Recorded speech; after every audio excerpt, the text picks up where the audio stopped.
Bonjour, c'est Gilles sur boursicoté.com. Voici l'analyse technique Forex et matières premières pour cette première journée du mois d'avril. Donc nous sommes aujourd'hui le mardi 1er avril 2014.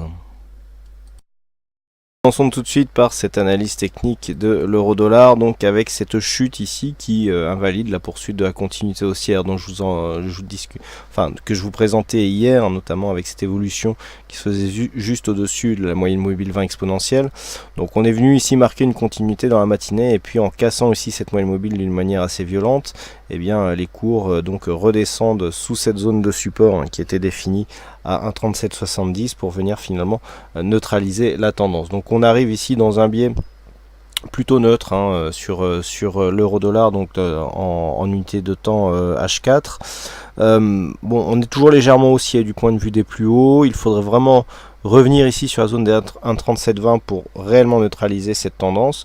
Pour l'instant, alors c'est vrai qu'on est légèrement haussier, on neutralise quand même la première dynamique qui s'était mise en place, et tant que nous restons donc au-delà des 1,3720 voire 1,3745, eh bien il n'y a quasiment plus de tendance. Alors d'un point de vue directionnel, une cassure ici à la baisse des 1,3720 validée par une rupture des 1,37, eh bien accélérerait le mouvement baissier. On irait un peu plus loin ici dans la phase dans la zone de retracement 50-61,8 par rapport ici à l'intégralité de la tendance, sachant que le niveau de rupture ici pour invalider ce mouvement haussier se situe sur le retracement des 61,8%, donc à 1,3666.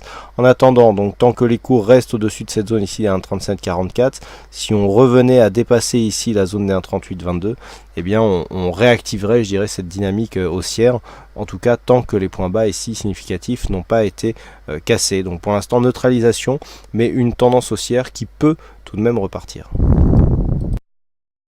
Sur le dollar yen, ben voilà, c'est fait. On avait ici une possibilité de cassure de cette zone des 103,34. On avait insisté sur le fait que c'était une résistance majeure. Donc on l'a bien vu ici avec cette tentative de rupture, mais qui n'a pas abouti. On est redescendu ici chercher une zone de support. On a marqué un quasi double top ici, double bottom pardon, donc on avait vu que l'objectif avait été atteint assez rapidement, quasiment à quelques pips près.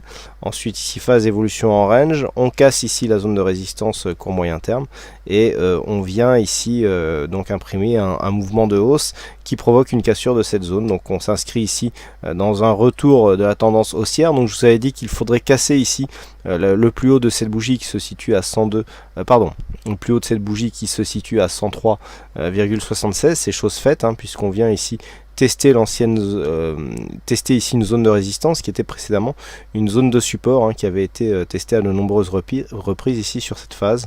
Donc attention, un support qui se transforme en résistance, si on rechute et que l'on casse ici cette zone de point bas, eh bien on sera dans une confirmation de mouvement baissier moyen terme. Par contre, si les cours continuent ici à monter et à casser cette zone de résistance, eh bien on aura comme objectif la zone des 105, au-delà donc même des 105 yens pour 1 dollar. Donc un biais qui reste haussier, une belle dynamique ici d'un point de vue court terme. On voit ici une évolution qui se fait loin de la moyenne mobile 20 exponentielle. Alors par contre attention, on a une configuration en surachat qui commence à durer depuis maintenant quelques temps, avec des divergences qui apparaissent sur les unités de temps relativement courtes, et un MACD ici en H4 qui nous indique que nous sommes en perte de dynamique par rapport à la dynamique primaire. Donc on pourra avoir ici un petit mouvement de consolidation. Tant que ce mouvement n'excède pas à la baisse la zone des 103,34, eh bien il faudra considérer que nous sommes dans une continuité du mouvement, donc de la tendance de fond qui reste elle haussière.